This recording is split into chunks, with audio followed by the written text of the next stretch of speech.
Bonjour mesdames, bonjour messieurs et bienvenue sur le plateau de l'émission Dialogue. Chaque semaine, nous sélectionnons un enjeu culturel, économique, social et nous essayons d'en mesurer l'importance, d'en mesurer les effets sur notre vie quotidienne et sur la vie de la société et nous essayons de déterminer des voies de solution. La question que nous nous posons aujourd'hui, l'inclusion, l'intégration sociale est-elle l'antidote prioritaire à la violence des terroristes? Pour répondre à cette question, nous avons fait appel à Madame Rachida Azbouz de l'Université de Montréal, mais je vous invite d'abord à écouter un de mes collègues de l'UQAM. Bonne émission. Rachad Antonius est professeur au département de sociologie de l'UQAM. Il est spécialiste des questions du Proche-Orient, en particulier le conflit entre les États palestiniens et israéliens, le déni dont il est le constant objet, tandis que les victimes s'accumulent et que les impasses se multiplient. Il devrait nous aider aujourd'hui à mieux comprendre le terrorisme, autre forme de la guerre et de ses violences.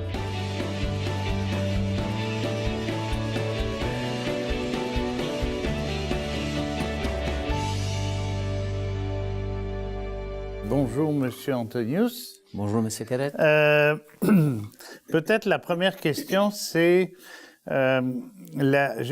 j'avais l'intention de donner un titre à cette émission qui a fait plaisir au réalisateur, qui était « Le terrorisme est-il un autre nom de la guerre ?» Le nom moderne qu'on donne à la guerre. Puis la question subsidiaire qui va avec, évidemment. Le terrorisme, c'est la guerre de l'autre. Ouais. Hein? Bon. Qu'en pensez-vous? Écoutez, les mots, en général, tous les mots des sciences politiques, mais celui-là en particulier, est utilisé dans deux sens. Il est utilisé dans un sens analytique, c'est-à-dire pour décrire un phénomène, l'analyser, et il est utilisé dans un sens moral pour délégitimer la guerre de l'autre. Alors, quand des politiciens parlent de terrorisme, souvent, comme vous le dites tout à fait, c'est la guerre de l'autre. Donc, c'est une guerre qui n'est pas correcte, qui n'est pas propre, et donc qui doit être condamnée. Comme s'il y avait des guerres propres. Comme s'il y avait des guerres propres, vous avez tout à fait raison. Alors maintenant, ceci dit, moi personnellement, à cause de ça, j'hésite à employer le mot. Je préfère employer des violences politiques et puis les qualifier. Alors il y a des types de violences politiques. Les violences politiques de l'État islamique, elles prennent des formes particulières. Je suis plus à l'aise avec ce terme-là de violence politique plus déqualificatif que terrorisme. Ceci dit, il y a un certain nombre d'activités qu'on peut désigner par le terme activité terroriste. Donc le terrorisme, c'est l'ensemble de ces activités. C'est pas un acteur politique, le terrorisme. On peut pas faire la guerre au terrorisme. Ça n'a pas de sens. Les Américains qui ont inventé ce terme anglais, the war on terror, ça n'a aucun sens parce que terror n'est pas un acteur politique. La terreur ou le terrorisme, c'est une modalité d'action que divers acteurs politiques utilisent à un moment donné ou à un autre. Alors commençons donc par clarifier ça en disant oui, il y a des activités, des actions qu'on peut appeler terroristes. Les acteurs, bon, on pourrait dire que les acteurs qui font beaucoup d'actions terroristes sont des terroristes, mais ça n'aide pas à comprendre, vous voyez, ça cache plus que ça ne révèle. Moi je suis né dans les années 40, donc les années de la guerre et de la résistance, juste deux images. La première, les forteresses, on appelait ça comme ça, aériennes américaines ou anglaises à l'époque, qui bombardaient l'Allemagne, mais pour pas attraper la DCA, qui était à 6000 mètres, d'altitude, pour ne pas risquer les attaques donc du sol, mais qui du coup ont bombardé les ponts, n'importe quoi, C'était pas précis. et les populations civiles aussi. Donc c'est pas plus grave. C'était grave à l'époque, ça a été dénoncé mais très peu, que l'État islamique qui se met à bombarder des sites préhistoriques ou des sites historiques. Oui, mais attendez, alors là, hein. Oui, vous avez raison de le faire parce que c'est ça qui va me permettre d'expliquer ce que je pense. C'est parce qu'il y a des niveaux différents. C'est sûr que dans une guerre totale, comme a été la Deuxième Guerre mondiale, où on a détruit des villes entières, on a détruit des villes anglaises, on a détruit des villes allemandes. Mais dans chaque cas, il y avait un rationnel de la destruction qui est grave. Là, je veux pas avoir l'air de la justifier. Mais il y avait un rationnel. On détruit parce que ça va affaiblir l'ennemi de telle façon. Bon. Avec le groupe armé État islamique, la violence n'a pas cette logique rationnelle. C'est une violence contre les êtres humains en tant qu'êtres humains pour ce qu'ils sont. Quand on prend des Yazidis et qu'on leur dit « vous vous convertissez de force » et ils disent non et qu'on leur tranche la tête, ou qu'en Arabie Saoudite on tranche la tête d'un poète, vous voyez, ce n'est pas une violence qui a une fonction stratégique. C'est une violence qui a une fonction punitive, symbolique, qui reflète, des fois qui n'a aucune fonction, c'est-à-dire qui ne... Non, j'exagère. Dans le sens que elle ne permet pas de changer le rapport de force. Vous voyez? Okay. Alors, il y a des violences qui sont horribles, mais qui ont comme but de changer un rapport de force sur le terrain. Et il y a d'autres violences qui ne changent pas le rapport de force, mais qui punissent des êtres humains pour ce qu'ils sont. Et ça, on peut parler de violence terroriste, vous voyez.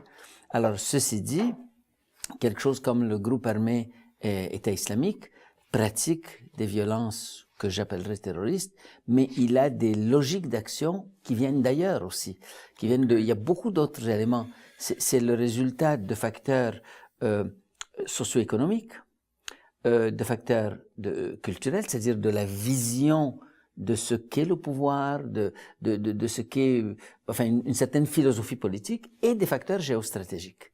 Alors, dans les analyses que je fais, je distingue bien ces trois types de facteurs parce qu'ils ont des rôles différents dans la compréhension du phénomène. Les facteurs socio-économiques ou politiques directs, c'est-à-dire l'exclusion, la marginalisation, la domination, expliquent que les gens veuillent se révolter. Bon, mais ils n'expliquent pas pourquoi ils se révoltent de telle façon. Ils n'expliquent pas comment ils désignent qui est leur ennemi. C'est la culture politique qui permet de leur dire voilà comment on va se révolter, voilà comment on va mobiliser les gens et voilà qui est l'ennemi. Et là, on doit se rendre compte que l'État islamique n'est pas seul. La vision qui anime son action est la même que celle qui anime l'action de l'Arabie Saoudite. Comme certains analystes ont dit, l'Arabie Saoudite, c'est un Daesh qui a réussi. Hein? Okay. Et le troisième élément, c'est l'élément géostratégique. Alors, les puissances extérieures, les puissances mondiales, à cause du différentiel de pouvoir, de l'argent qu'ils ont, peuvent manipuler les gens, peuvent acheter des gens, et peuvent faire que des petits groupes minuscules ou marginaux deviennent tout à coup importants parce qu'on leur fournit beaucoup d'argent. Alors, c'est ces trois éléments qui permettent de comprendre beaucoup plus que le label terroriste. Alors, le label permet de décrire un certain type d'action, mais il ne permet pas de les comprendre non plus. Il faut voir un peu c'est quoi les justifications, c'est quoi leur symbolique, ces actions, c'est quoi leur rôle dans la lutte, et puis comment on les justifie. Je vais reprendre une autre image, toujours pour vous provoquer, bien sûr. Ça me fait plaisir. Et on voit ça à la télévision, oui. J'allais dire de façon quotidienne, c'est presque un peu écœurant. Un adolescent qui a 13 ans, 14 ans, dans une rue palestinienne et qui lance un caillou sur une voiture blindée israélienne et qui meurt. Il y a une espèce de disproportion complètement folle. Comment expliquer ce terrorisme, je le fais exprès pour vous provoquer, israélien, dans la mesure où il s'agit de vraiment un innocent, un gamin. Ça arriverait dans une cité ouvrière française, on dirait il y a un délinquant, on va appeler la police. Vous réalisez aussi que dans les médias, quand on emploie le mot terroriste dans le contexte du conflit israélo-palestinien, c'est pour désigner les Palestiniens, non pas les Israéliens. Oui, c'est ça, bien sûr. Alors, ben oui, mais c'est ça. C'est pour ça que je dis, moi, que ce terme brouille les cartes plus qu'il n'éclaire. Alors, la résistance des Palestiniens, même quand la violence qui semble irrationnelle et qu'elle vise des civils, ne ressort pas de la logique profonde du terrorisme. C'est une résistance nationale contre une occupation qui, des fois, fait des dérapages inexcusables. D'accord? Donc, je ne veux pas avoir l'air de dire que c'est correct, cette façon de lutter. Mais la logique profonde de la violence, dans le cas des Palestiniens, c'est une résistance contre une occupation qui dure depuis des décennies. Et avant de passer à la violence, les Palestiniens ont été extrêmement patients. C'est une société extrêmement pacifique qu'on a poussée à bout au bout de 40, 50 ans d'occupation, d'humiliation, mais quotidienne. Bon. Alors, la question du terrorisme israélien, là encore, moi, je n'appellerais pas ça du terrorisme. Non pas que certaines actions ne relèvent pas de la logique terroriste, c'est-à-dire, c'est quoi la logique terroriste? La logique terroriste consiste à faire peur, à semer la terreur dans les gens, et c'est par la terreur qu'on pense faire avancer nos intérêts. Bon. Alors, il y a peut-être de ça des fois dans les actions de l'armée israélienne, faire peur, terroriser pour dire aux gens, vous allez payer un prix très élevé si vous continuez à résister. Bon. Mais moi, je pense que ça, c'est la surface. Et il y a une pensée qui m'habite, que je répète souvent, c'est que il ne faut pas se laisser aveugler par la violence. La violence cache des choses, elle nous aveugle. C'est comme une lumière très forte qui nous aveugle, qui ne nous permet pas de voir. Les violences, il y en a eu dans toutes les sociétés, dans toutes les guerres. Il faut voir au-delà de la violence, c'est quoi la logique. Du côté israélien, c'est une logique de domination et d'exclusion des Palestiniens de leur terre. Les Israéliens, à la limite, n'en veulent pas aux Palestiniens. Ils seraient très heureux que les Palestiniens vivent heureux, mais ailleurs. Hein? Il n'y a pas à l'origine, il n'y a pas de haine du Palestinien. Après, dans la dynamique de la confrontation, il y a des éléments d'émotions hostiles et de haine qui apparaissent de part et d'autre. Les deux peuples vivent en paix dans certaines municipalités, on en Absolument. a des exemples. Donc, moi, je ne crois pas que c'est ni la haine ni le racisme qui explique quoi que ce soit. Je pense qu'au départ, les Israéliens veulent une terre, point. Et il se trouvait qu'il y avait des Palestiniens qui habitent là. Ils ont dit, c'est pas grave, on va les chasser. Donc, s'il y a du racisme, on peut dire que c'est dans cet aspect-là, c'est-à-dire de considérer que même si les Palestiniens étaient là, ils n'ont pas autant de droits que nous. Okay? Mais la logique profonde, c'est une logique d'occupation de la terre. Et il faut tout le temps revenir à la logique d'occupation de la terre comme clé de compréhension du conflit. Après, tout le reste sont des épiphénomènes. C'est-à-dire, c'est des processus politiques mal gérés qui donnent lieu à ces violences. Okay. Une autre question qui vraiment et je suis pas tout seul, j'espère, à me la poser, la Shoah. C'est quelque chose qui a existé. Hein? Et, bon, il y a des négationnismes, on va les laisser avec leur folie. Mais comment se fait-il qu'un peuple, De Gaulle disait sûr et dominateur, comment se fait-il qu'un peuple qui a vécu cette histoire-là et qui a survécu à ce drame épouvantable ne comprenne pas qu'il est en train de copier ce qu'il a abhorré? Écoutez, ça, c'est quelque chose La première chose que je ferais, c'est que je ferais une distinction très grande, mais qualitative et fondamentale entre la Shoah et ce que vivent les Palestiniens. Bon. Je sais que j'ai des collègues, des amis qui disent, bon voilà, Israël est en train de faire un génocide contre les Palestiniens. Je pense que c'est une exagération qui ne tient pas la route et qui ne résiste pas à l'analyse. Avec la Shoah, on cherchait les Juifs, on tuait des enfants juifs uniquement parce qu'ils étaient juifs. Okay. On pouvait tuer une famille française uniquement parce qu'elle a hébergé un enfant juif. On faisait des listes, on allait chercher systématiquement où est-ce qu'ils sont pour les éliminer. Il n'y a rien de ça avec la Palestine. Okay. On en veut à la terre. Et quand les Palestiniens résistent, on va les tuer. Alors, il n'y a pas de comparaison dans l'ordre de grandeur ou dans l'horreur entre ces deux phénomènes. Ceci dit, ça ne veut pas dire que c'est justifiable, évidemment. Ça fait 60 ans, l'effet final a été de détruire une société, de l'endommager très profondément, de détruire les tendances laïques qu'il y avait là-dedans, de favoriser l'émergence des tendances islamistes et fondamentalistes. Oui. Tout ça, c'est un résultat. Mais je ne mettrai pas de parallèle comme ni qualitatif ni d'ordre de grandeur. Mais je dirais une dernière chose cependant, c'est que souvent on reproche aux Arabes d'avoir pas bien compris la Shoah et qu'est-ce qu'elle signifie pour les Juifs. Et je pense que le reproche est justifié, mais il s'explique. C'est-à-dire que vous avez des gens qui viennent, qui nient vos droits, qui vous écrasent, qui vous chassent et au besoin qui vous tuent. Et là, on demande d'avoir de l'empathie envers eux. C'est difficile. Ceci dit, d'un point de vue purement rationnel, je crois que les intellectuels et les politiciens arabes auraient intérêt à bien comprendre ce que signifie l'Holocauste pour les Juifs, de façon à bien faire attention dans leur débat contradictoire, même dans leur guerre contre l'État d'Israël, de ne pas mélanger les choses et de ne pas sous-estimer cet aspect-là, de ne pas blesser les gens inutilement. Faisons la bataille sur les vraies choses. Les vraies choses, c'est l'occupation de la terre, l'inégalité, la marginalisation, la domination. C'est sur ça qu'il faut se battre et non pas sur les souffrances qu'on a vécues dans le passé. Le terroriste, alors on va prendre le personnage, quoi qu'il fasse. Comment ça se fait qu'il passe à l'acte? Comment ça se fait qu'il en arrive à ça alors qu'il y a beaucoup de fous partout sur la Terre? On peut les rencontrer dans le métro sans qu'ils nous fassent du mal. Mais là, il y a quelque chose qui fait, comme on dit, il a pété une coche. Comment ça se fait qu'il pète une coche? Alors, moi, je ne crois pas qu'on puisse comprendre le terrorisme en commençant par les individus. On doit y arriver, bien sûr. Mais il faut commencer globalement. Le terrorisme, je conteste l'usage de ce mot pour décrire l'ensemble de ce mouvement, mais des mouvements, ceux qu'on appelle communément les mouvements terroristes, sont avant tout des révoltes sociales et politiques, mais qui prennent une couleur particulière. Et il faut donc distinguer qu'est-ce qui est légitime dans ces révoltes, quels sont les éléments sociopolitiques qui font que les gens veulent se révolter parce qu'ils veulent la liberté.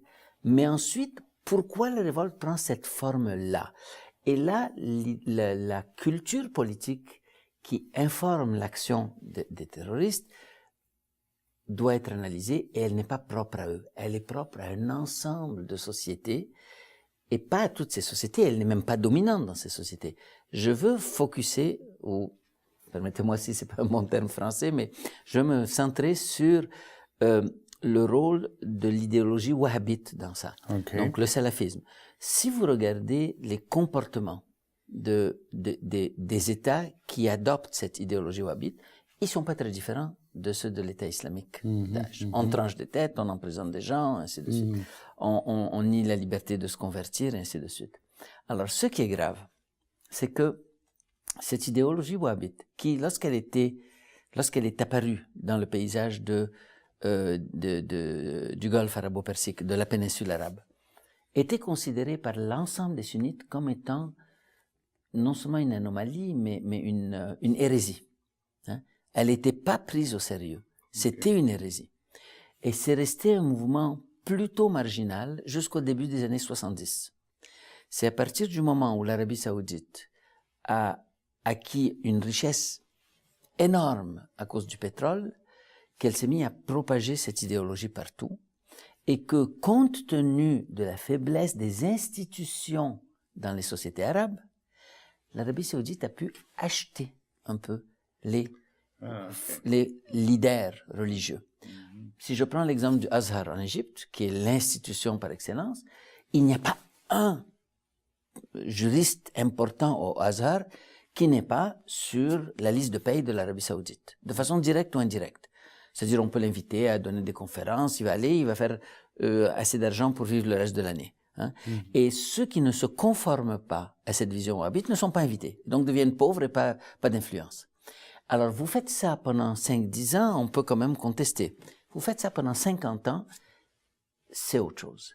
Ça signifie que cette idéologie a comme pénétré la culture politique des sociétés arabo-musulmanes de façon très dangereuse et elle a été reçue avec beaucoup d'opposition aussi. Il y a beaucoup de musulmans qui s'insurgent contre cette vision du monde. Alors, c'est tout ça qu'il y a en arrière de l'action des terroristes. Puis qu'on ne dise pas que les terroristes individuels, eux, sont des gens mal dans leur peau, alors on les a recrutés. Écoutez, le groupe armé État islamique occupe une zone plus grande que la Syrie. Enfin, jusqu'à récemment, il l'occupait dans la région. On n'occupe pas une telle zone avec des gens qui sont mal dans leur peau. D'accord? On occupe une telle zone avec des stratèges, avec de l'aide internationale, avec des armes fournies soit par les États-Unis ou la France, via la Turquie, payées par l'Arabie saoudite. Il y a tous ces éléments-là. Hein? Alors, et il y a des penseurs, le groupe armé État islamique a recruté tous les anciens officiers, enfin tous, une partie importante des anciens officiers de Saddam Hussein qui ont été écartés du pouvoir par les Américains, le pouvoir chiite, et donc ils ont eu une compétence de guerre en leur sein. C'est tout ça qui explique. Après, on peut revenir et dire pourquoi tel individu se fait embarquer, mais moi je pense que ceux qui se font embarquer pour ces raisons sont une très petite minorité. Belle réflexion sociologique et politique en même temps. Ben, merci beaucoup pour cette première partie d'entrevue. Je vais maintenant me diriger vers Madame Asdous, que je vais accueillir sur le plateau de dialogue. Merci, Parfait, M. Antonius. Ne bougez pas. Bonjour. Bonjour.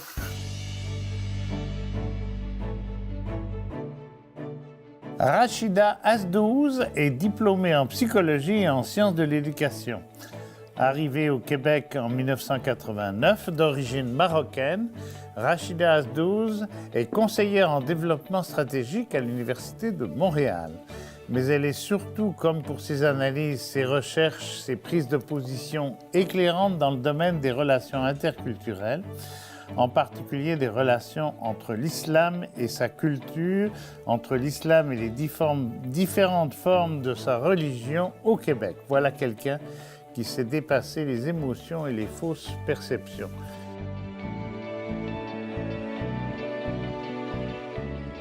Madame Asdous, bonjour. Est-ce que ça résume à peu près? Oui, sauf que quelque chose qui n'est pas résumable. Je ne suis pas une spécialiste de l'islam, mais plutôt des relations interculturelles. Enfin. Bon, voilà qui est bien mis au point. Écoutez, on va parler notamment d'un mot qui est quand même extrêmement curieux quand on l'analyse. C'est le mot identité. Alors, il y aurait des crises identitaires, il y aurait des replis identitaires. Bon, passons sur la littérature, mais le mot identité, quand on regarde de près au niveau éducatif, justement, il faut être, si vous avez fait un peu de latin sûrement, il faut être idem pour être ipse, c'est-à-dire il faut imiter, arriver à imiter pour petit à petit se faire ce qu'on appelle une personnalité. Est-ce que ce schéma-là, qui s'applique à l'individu, pourrait s'appliquer pour le frottage, l'équilibrage, l'accommodement entre deux cultures? Oui, vous savez, le pluralisme, la dynamique interculturelle, automatiquement, ça a un impact sur les individus et sur les sociétés. A fortiori, personne n'en sort indemne, en fait. Ni les accueillants, ni les accueillis, ni les accueillis entre eux. Puisqu'il y a aussi, on oublie souvent cette facette du rapport interculturel que sont les relations entre des personnes venues d'ailleurs, indépendamment des accueillants. Et ces retombées-là, cet impact-là sur l'identité individuelle et collective est d'autant plus grande dans une société comme le Québec, qui se perçoit comme une société accueillante, une société d'accueil donc majoritaire, mais en même temps minoritaire, puisque c'est une majorité fragile. Mary McAndrew, qui est chercheur en éducation, a développé ce concept de majorité fragile. Donc de personnes dont on s'attend à ce qu'elles accueillent en étant tout à fait affirmées dans leur propre identité, alors qu'elles sont très très fragiles dans leur propre identité. Par ailleurs, la psychologie interculturelle fait le postulat, elle part du postulat que il faut une certaine estime de soi de la part de tout le monde, autant les accueillis que les accueillants, donc un sentiment d'identité positive pour que les rapports sociaux soient possibles et harmonieux. Et si ce n'est pas le cas, eh bien, on vit le déchirement, on vit le conflit, l'identité se sent menacée, fragilisée, et là encore, c'est vrai pour les nouveaux arrivants qui sont déstabilisés et qui vivent un choc culturel, mais c'est vrai aussi pour la société d'accueil qui se sent un petit peu bousculée dans son tissu social, encore une fois, a fortiori quand cette société d'accueil est une majorité fragile. Ça, fragile. J'ai envie de vous poser une question tout de suite, est-ce que c'est parce que les Québécois sont gentils, tout le monde le sait, c'est pas un peuple guerrier et agressif. Les Québécois sont gentils, mais en même temps, on l'a vu avec le gouvernement marois et toute l'histoire de la charte, là, En même temps, ils savent pas encore, nous ne savons pas encore qui nous sommes, puisque nous n'avons pas encore un statut politique qui permettrait de consacrer nos différences. Alors, est-ce que c'est ça aussi, le fait qu'on ne sait pas qui nous sommes encore? Ça fait des débats au PQ depuis des dizaines d'années. Hein? Est-ce que c'est ça qui fait qu'il y a un malaise aussi? Parce que les théoriciens de la notion de stratégie identitaire vous diront que ce qui pose problème quand on met en présence différents groupes ethniques, c'est l'atteinte à l'unité de sens. C'est quand un groupe se sent en déséquilibre, quand il a l'impression qu'il a perdu son unité de sens, donc son équilibre. Et toutes les stratégies identitaires qui vont se mettre en branle ont pour objet, ont pour finalité de retrouver cette unité de sens, cet équilibre entre ce qu'on appelle, ce que les théoriciens des stratégies identitaires, notamment Carmel Camilleri, la fonction ontologique de l'identité et la fonction pragmatique. Alors j'explique. Oui, merci. La fonction ontologique, c'est l'être, c'est ce que l'on est. On est québécois, on est chilien d'origine, mais néo-québécois, on est noir de couleur, mais québécois de citoyenneté. Ça, c'est la fonction ontologique, l'être. Et la fonction pragmatique, c'est le paraître, pas au sens futile du terme, mais ce qu'on doit être, ce qu'on doit paraître et les comportements qu'on doit afficher pour être en harmonie, sinon en harmonie, à tout le moins pas trop en conflit avec son environnement. Donc la fonction pragmatique, donc il faut être pragmatique, d'où qu'on vient, il faut être capable de composer avec les contraintes de notre nouvelle société. Et du côté de l'accueillant, il faut être pragmatique, on a besoin d'immigration, pour des raisons économiques, démographiques, culturelles et autres, et linguistiques, la pérennité du fait français. Donc, il faut apprendre à composer avec l'impact et les retombées de cette diversité. Là où il y a des nuances importantes, et je pense que ce qui se passe au Québec depuis... en particulier depuis 2007, depuis Taylor Bouchard, mais je pense que c'est antérieur à ça, c'est que on met en branle des stratégies identitaires. Et ces stratégies ne sont pas toujours conscientes. Pensées, réfléchies et décidées. On se lève pas un matin en disant je vais faire du repli identitaire. C'est que elles sont adoptées, parce que je veux pas dire choisies, parce qu'elles sont pas toujours choisies, en fonction du contexte. Et elles sont tantôt négatives, tantôt plus, disons, en tout cas ouvertes. Alors la stratégie identitaire qui relève de l'identité négative, c'est par exemple introjeter, intégrer l'image négative qu'on a de notre groupe. On a parlé tout à l'heure des musulmans et du terrorisme. C'est le musulman qui intègre l'idée, le jugement dépréciatif qu'on a sur l'islam et les musulmans, du terroriste, du macho qui bat sa femme, ses enfants, etc. Mais c'est vrai aussi pour le Québécois, qui va introjeter l'image du Québécois, né pour un petit pain. C'est moins vrai aujourd'hui, mais ça a déjà été le cas, né pour un petit pain, porteur d'eau, anti-intellectuel, pas très à l'aise avec l'argent, complexé face au succès. C'est ça, la stratégie identitaire qui relève de l'identité négative. Ça peut s'arrêter là. Ça va de la honte de soi jusqu'à parfois la haine de soi. Et c'est là qu'on peut pousser jusqu'à l'assimilation, parce qu'on ne veut plus être identifié à ce groupe-là dont l'image est tellement dépréciée. Mais ça peut être aussi une identité négative, mais déplacée sur l'autre. C'est-à-dire, moi, je suis pas comme vous. On le vit tous, les personnes issues de l'immigration, des gens qui vont nous dire, pensant nous faire plaisir, je n'aime pas les Maghrébins, je n'aime pas, mais toi, c'est pas pareil. Donc, il y a des personnes qui, d'elles-mêmes, adoptent cette attitude-là, une identité négative, où on déplace sur l'autre, les membres de son groupe, tous les éléments négatifs, mais soi-même, on dit, moi, je suis pas comme ça, et de toute façon, je veux plus rien savoir de ce groupe.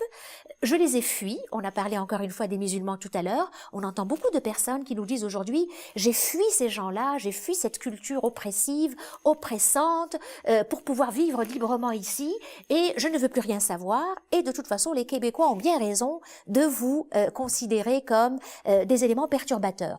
On l'a vu aussi beaucoup dans les années 90 dans la communauté haïtienne, qui était victime d'un jugement dépréciatif, les gangs, la violence, la criminalité, et des Haïtiens qui disaient « moi je veux rien savoir, ils sont comme ça, mais moi je vais plutôt adopter l'identité positive, c'est-à-dire celle de la société d'accueil ». Le métissage. Oui. Hein? Vous parliez tout à l'heure, puis M. Antonius en a parlé, de la dimension culturelle et interculturelle, donc les systèmes de représentation, de la vision du monde. Comment je vous dirais ça? Les identités ne semblent plus se fondre. C'est pour ça que je parlais de métissage, ne semblent plus passer au mixeur. Il n'y a plus moyen autrement dit, on pourrait dire à la limite, il n'y a plus moyen de vivre ensemble. Mais elles sont comme superposées. C'est-à-dire, je suis québécois parce que je suis guichetier à la Caisse populaire, mais le soir, j'écoute la télé de Tunis qui est sur mon câble. Et puis, ça parle à... Bon, ces deux identités comme superposées, puis alors il pourrait y en avoir une troisième, si jamais en plus j'ai une différence de peau, etc. Le grand rêve du XXe siècle, c'était pour, en tout cas les intellectuels, je me rappelle de Jacques Attali en particulier, c'était le métissage, la rencontre, j'allais dire l'accommodement raisonnable, qui est une forme de métissage politique. Ça n'a pas l'air d'avoir fonctionné. Ça fonctionne et ça fonctionne pas, parce que finalement, toutes ces questions identitaires aujourd'hui sont exacerbées parce qu'on voit ce qui va mal. Mais dans la vie de tous les jours, il y a des gens qui composent très bien avec leurs identités doubles, voire multiples. Parce qu'aujourd'hui, c'est dépassé de parler de pays d'accueil et de pays d'adoption. Il y a des gens qui ont des parcours atypiques, qui ont des identités hybrides. Il y a des gens qui sont issus de mariages mixtes, donc dont les parents sont déjà issus de deux mondes différents. On a beaucoup d'immigrants qui sont passés par des pays de transit, qui ont étudié en Europe et qui viennent vivre en Amérique du Nord. Il y en a qui vivent ici un certain nombre d'années et qui repartent. Donc, on n'est plus dans une dyade pays d'accueil, pays d'origine. Okay. Et d'ailleurs, il y a des stratégies identitaires qui participent de cette logique du métissage, comme vous l'appelez, ce qu'on appelle les identités une identité par distinction. C'est-à-dire qu'on est conscient de sa différence, de ce qui nous distingue, mais on ne le vit pas comme une malédiction. On compose avec et on articule ce qui nous distingue, cette différence, avec les contraintes de la société dans laquelle on vit. Donc l'identité par distinction, c'est un peu ce qu'on appelle le métissage. Et je pense à quelqu'un comme Émile Olivier, qui disait de façon très poétique « Je suis québécois le jour et haïtien la nuit voilà, ». Ouais. C'est-à-dire qu'il s'autorisait à faire des petits voyages dans sa culture d'origine, mais symboliquement, ce qu'il disait, c'est le jour, c'est-à-dire là où je vis dans la cité. Quand je suis dans la cité, je suis québécois. D'accord? Mais la nuit, permettez-moi de m'évader. Et ce n'était pas du tout une superposition ou une juxtaposition, c'était une articulation. C'est-à-dire l'articulation de l'identité ethnique et de l'identité civique. Donc le jour, c'était l'identité civique. Okay. Et la nuit, il était rattrapé par son identité ethnique. Ça débouche pas forcément sur la schizophrénie. Pas du tout. De la façon connaissant le personnage de... Ok. J'ai envie de vous poser une question parce que vraiment, elle vient forcément dans notre échange. C'est, est-ce que la laïcité québécoise représente justement un bon levier par rapport à ça? Est-ce qu'elle permet cette coexistence, pas forcément clandestine, même si c'est la nuit d'ailleurs? Est-ce que la laïcité, c'est pas un idéal qui permet finalement un accommodement interculturel vivable, pacifique, Montréal? C'est le pari qui est fait, mais ça dépend de ce qu'on entend par laïcité. Aujourd'hui, d'abord, il faut distinguer deux choses.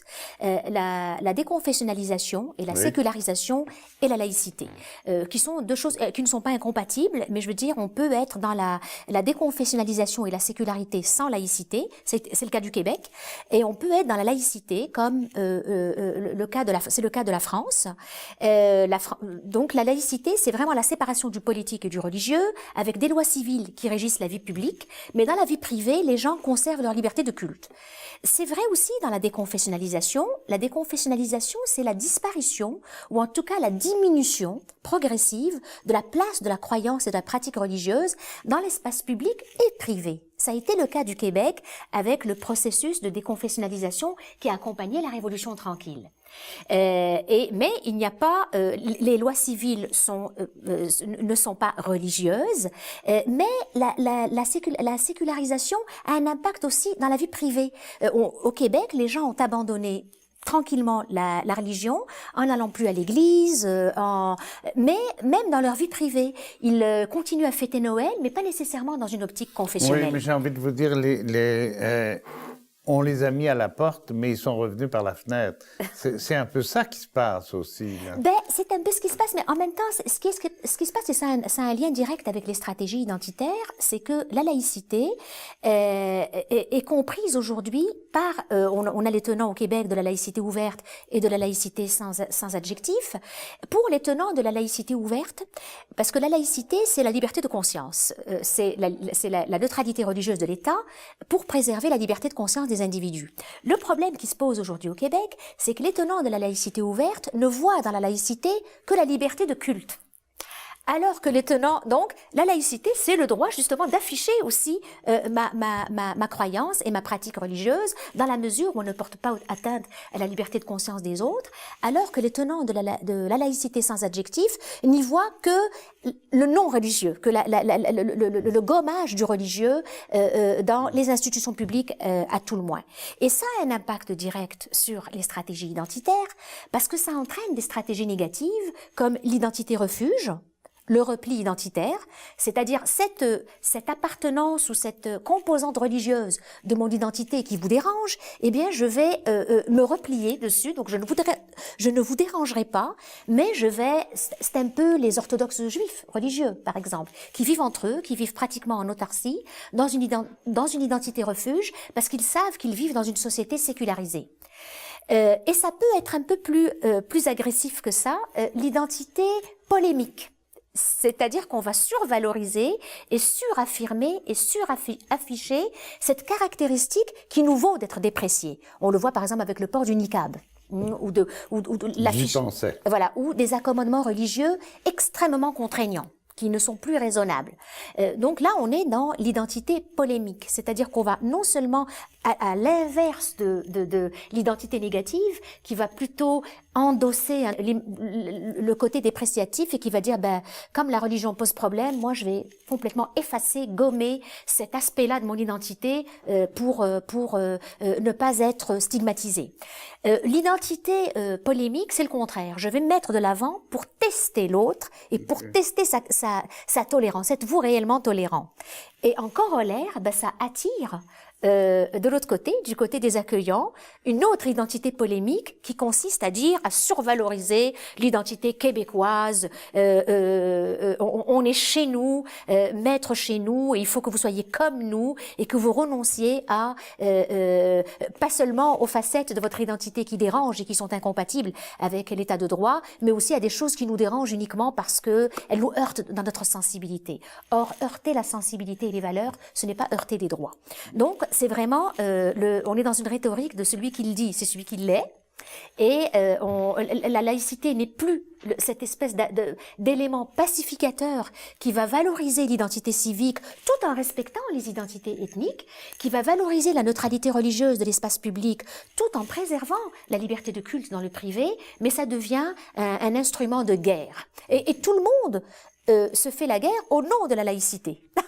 Je suis obligé de vous arrêter là pour l'instant. Nous allons reprendre cette conversation en compagnie de Rachad Antonius qui vous écoutait avec beaucoup d'attention. Merci beaucoup, Madame Asdouz.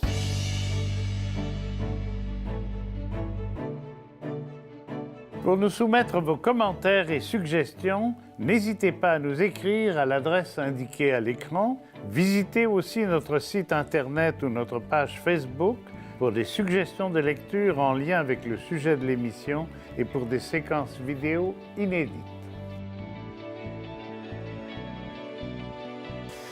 Alors, merci d'abord de ces deux excellentes débuts d'émission. On va essayer de rapailler tout ça dans un accommodement rationnel, non pas raisonnable. J'avais envie de prendre ça par le biais de la mémoire. Un peuple, c'est une histoire, c'est une mémoire, et donc c'est un champ qui va contrôler le discours, qui va contrôler l'imaginaire collectif. Alors j'avais envie de vous lancer là-dessus du point de vue du terroriste, hein, on a fait les nuances tout à l'heure, on va peut-être commencer par vous, vous vous êtes écoutés l'un l'autre, de la part d'un peuple opprimé, comme le peuple palestinien par exemple. Oui, effectivement, on peut trouver un bon lien parce que ce qui pose problème avec le vivre ensemble et la laïcité, c'est justement que une partie des sociétés, des groupes qui doivent vivre ensemble a une vision de l'identité collective qui est fondée sur la religion. Alors, ce qui est grave ou ce qui est difficile, si vous voulez, dans les accommodements, c'est le fondement même de l'identité. Alors, on pourrait me rétorquer en disant que, attends, là, tu es en train de parler des minorités, mais le problème, c'est avant tout la majorité qui n'accepte pas la minorité. Moi, je suis au Québec depuis plus de 45 ans.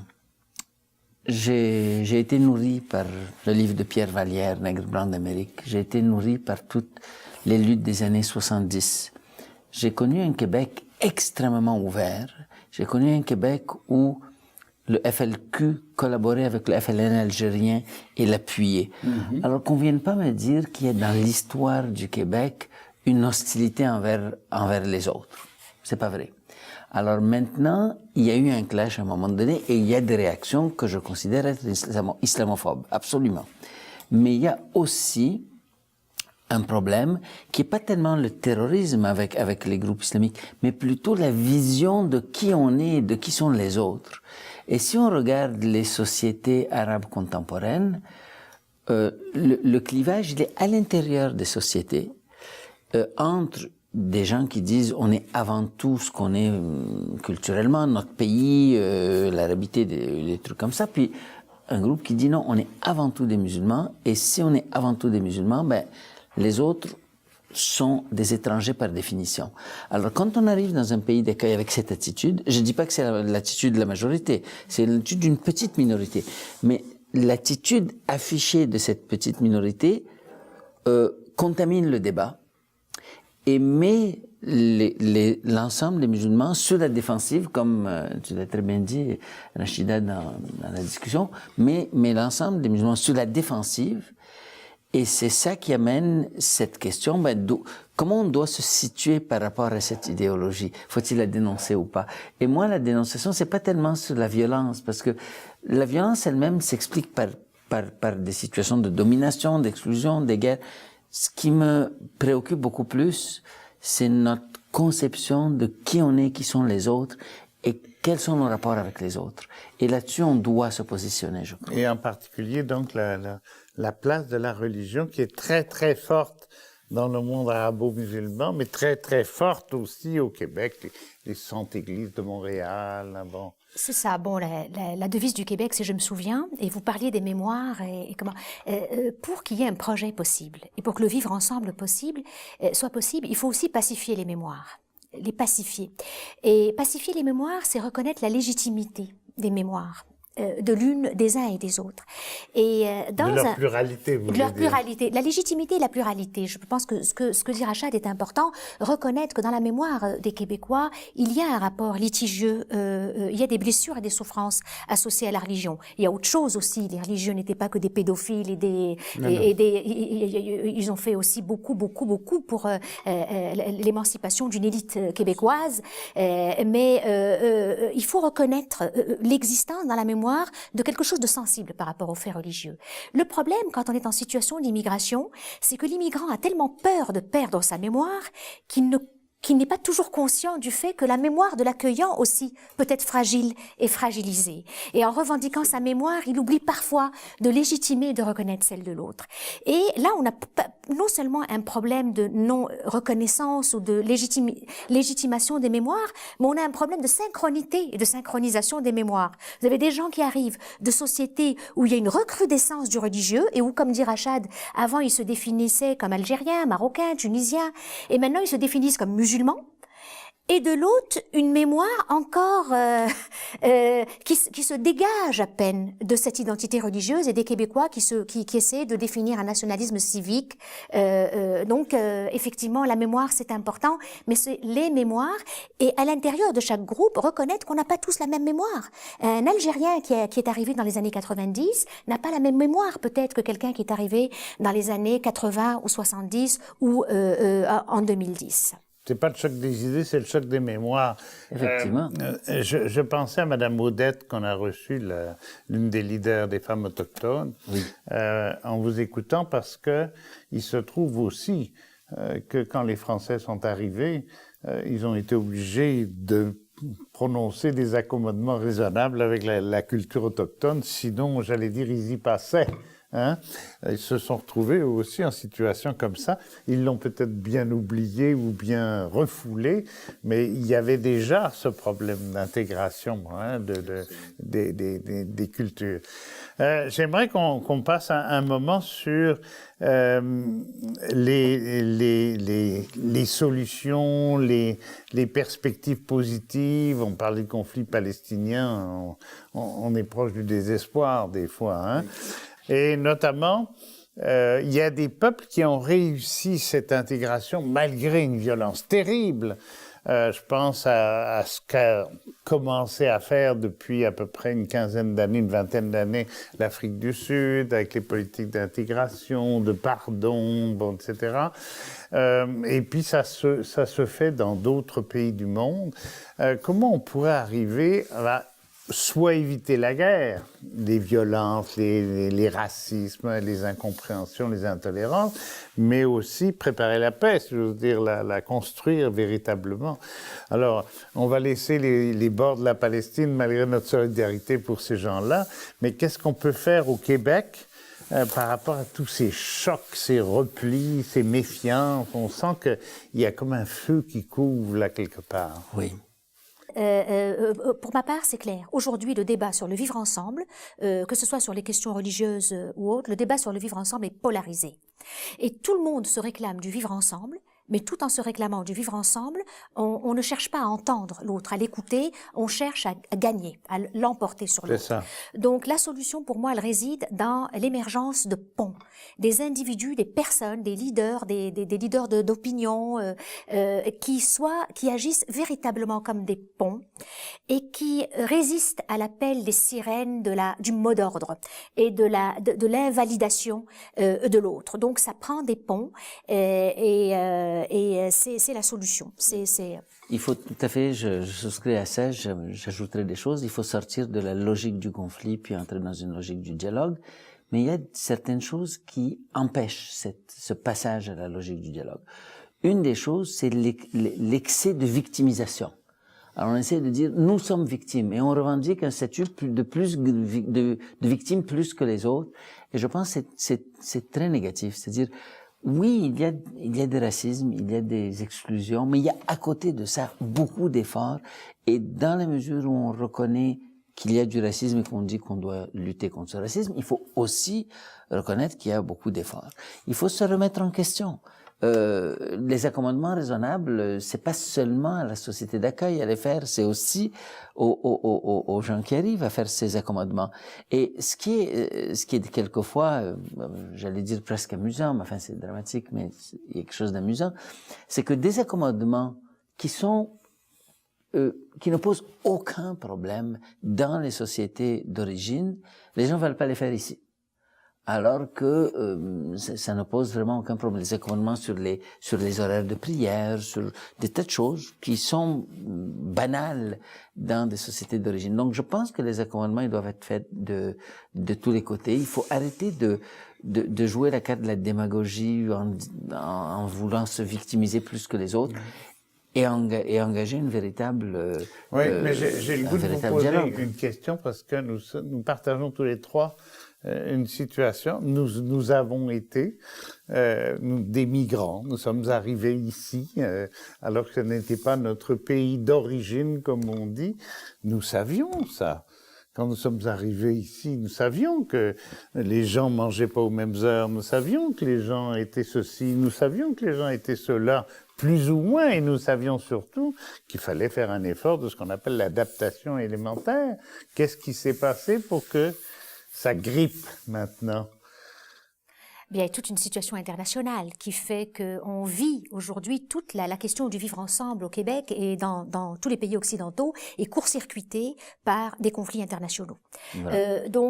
Moi, je l'entends beaucoup quand je rencontre des gens dans ma pratique, dans ma vie sociale, qui vous disent le bon immigrant, c'est celui qui a la reconnaissance du ventre, qui courbe les chines, qui dit merci. Ben nous, on veut pas dire merci. On est ici parce qu'on arrive avec un capital, avec un savoir-faire. On veut pas dire merci. Mais l'idée n'est pas de dire merci. C'est que dans une société de grande diversité, il y a un effort de modération identitaire à faire. Et c'est un effort de modération identitaire qui est demandé aux accueillants. On demande aux accueillants, on leur dit, vous n'êtes plus une société homogène, il faut que vous acceptiez de vous laisser colorer dans tous les sens du terme. Alors ce même effort de modération est demandé aussi à toutes les composantes de la société, ne serait-ce que parce que il n'y a pas deux entités. Il n'y a pas un groupe d'immigrants qui arrivent du même pays et un groupe d'accueillants. Il y a une si grande diversité que si chacun y va de ses revendications dans ses formes les plus orthodoxes et les plus radicales, eh bien il y aura pas de place pour tout le monde. Et ce n'est pas courber les chines et ce n'est pas s'excuser d'exister que d'en appeler à de la modération identitaire des deux côtés, aussi chez les accueillants. Absolument, tout à fait, je souscris à ça aussi. Mais je voulais dire que le problème, c'est que le débat ici est contaminé par la situation internationale. C'est-à-dire des images de terrorisme, puisqu'on parlait de ça au début, de violence, viennent contaminer le débat ici, et on regarde des situations ici comme si, en fait, avec les schèmes de compréhension qui viennent de ce monde extérieur. Donc, il faut commencer à faire cette distinction-là, à faire cette séparation. Ça, c'est très important. Il faut contrer ces injustices, parce que je pense qu'on ne peut plus vivre en autarcie, et il faut contribuer, de déplacer, au lieu d'en faire un conflit entre nous, de faire dans la solidarité internationale, parce qu'effectivement, ces conflits ont un impact sur nous. Oui, mais moi, je voulais dire aussi autre chose, c'est qu'il y a une condition préalable à tout ça, c'est l'intégration économique. C'est-à-dire que toutes ces questions deviennent majeures et sont gonflées hors proportion lorsqu'on se sent exclu économiquement. Et alors, on se sent blessé dans son identité, dans qui on est, et là, on commence à mettre toute l'emphase sur cette identité première non négociable, parce que on n'a pas été accepté dans l'autre dimension. Et je crois que les gouvernements ont une responsabilité énorme pour s'assurer que les gens trouvent de l'emploi, pour s'assurer qu'on les informe en arrivant, pour harmoniser la politique d'immigration avec la politique d'emploi. Et je pense que ça commence là. C'est-à-dire que tant que les gens ne se sentent pas reconnus dignes par le fait qu'ils sont pas humiliés tous les jours par le souci de comment je vais nourrir mes enfants, mais après on peut parler sérieusement. Et je pense que ça, on est encore loin.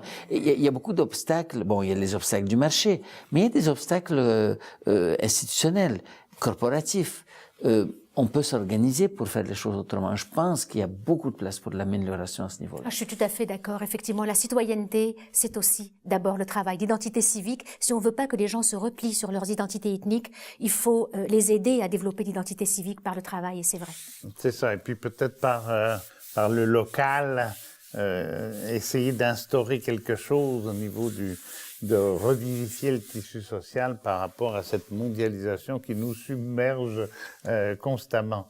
Je peux pas laisser passer la fin de cet enregistrement sans parler des États-Unis. Je m'interroge beaucoup sur comment se fait-il qu'un pays comme le Canada arrive à absorber, il va le faire, probablement sans trop de problèmes, au moins 25 000 réfugiés syriens, alors que les voisins du Sud ont beaucoup de mal à atteindre les 3 000. Qu'est-ce qui s'est passé? Qu'est-ce qui se passe?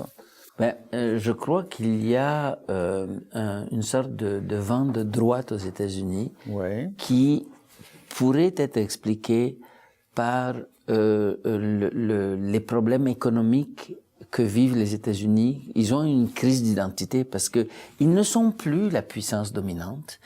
Ils doivent composer avec un monde multipolaire, non plus unipolaire, avec une société qui s'est désindustrialisée. Hein? Mais le problème est, à mon sens, les inégalités sociales qui sont tellement graves, qui font que les 1 ou 2%, ou peut-être les 10% les mieux nantis de la société ne payent pas leur part des dépenses communes. Et c'est de là que vient tout le problème. Enfin, tout le problème, non, mais une partie importante du problème vient du fait que les États n'ont plus les ressources pour faire ce qu'ils font. Et en fait, les gens qui nous représentent à la tête de ces États ne sont plus autonomes. Ils ont constamment besoin de l'appui de ceux qui ont le capital. Et je pense qu'il y a là une détérioration, mais profonde, quelque chose de malaise très profond dans les sociétés qui explique beaucoup d'autres phénomènes. Et beaucoup d'autres phénomènes sont les réactions dysfonctionnelles à cette question de base. Nous avons des États qui ne représentent plus leur population et qui n'ont plus les moyens de fournir le service qu'ils fournissaient.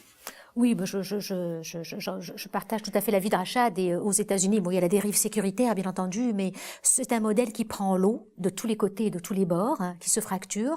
Et même dans ce qui a fait sa fierté pendant longtemps, le melting pot est américain qui veut.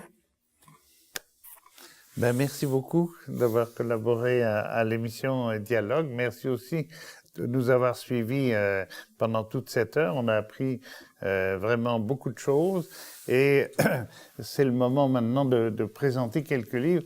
Je vous signale, je fais pas mon Bernard Pivot parce que j'ai pas de service de presse et c'est pas ça qui m'intéresse. Je prends dans ma bibliothèque des livres que j'ai lus et dont je pense qu'ils peuvent faire avancer la réflexion à partir de la vôtre. Claude Dubar, La crise des identités, lui qui insiste beaucoup sur le schéma idem et ipse dont nous parlions tout à l'heure. Histoire de la violence, Jean-Claude Chenet, vous connaissez sans doute, qui est un classique à relire certainement. Ça, c'est un rigolo, mais je pense très intéressant. Lui, c'est un violent d'ailleurs. Bernard Stiegler, je ne sais pas si vous connaissez, sociologue, ancien hyper-délinquant. Il s'est payé plusieurs attaques de banque avant de devenir docteur en philosophie. Aimer, s'aimer, nous aimer, chez Galilée, le passage à l'acte, c'est quelque chose d'assez étonnant. J'ai ressorti ça parce que je me suis dit, c'est pas possible. Djihad versus McWhorter, vous vous souvenez de ça, évidemment, Benjamin Barba, chez Desclés de Brouwer. Bon, c'est l'intégrisme, bon. Le devoir de mémoire, les politiques du pardon. Il y a un monsieur, Rachad Antonius, qui a écrit là-dedans, et je trouve que c'est rare, les livres universitaires où on entasse, on empile les articles et ça fait quelque chose de bon, mais dans l'ensemble, c'est pas pire. Les pertes et profits, il y a plus de profits que de pertes. Bernard-Henri Lévy, j'aime pas tellement le personnage, mais au moins il fait réfléchir. Il ne s'agit pas de partager sa pensée. Réflexion sur la guerre, le mal et la fin de l'histoire et les damnés de la guerre. Et puis un autre classique, Violence et politique, par Yves Michaud aux éditions Gallimard. Alors, merci beaucoup à vous d'abord. On va poursuivre nos échanges maintenant sur la toile et sur Internet, puisque nous avons 10 minutes supplémentaires sur le site de TCF et sur le site de l'émission Dialogue. Merci de nous avoir suivis cette semaine et à la semaine prochaine pour un prochain enjeu de société.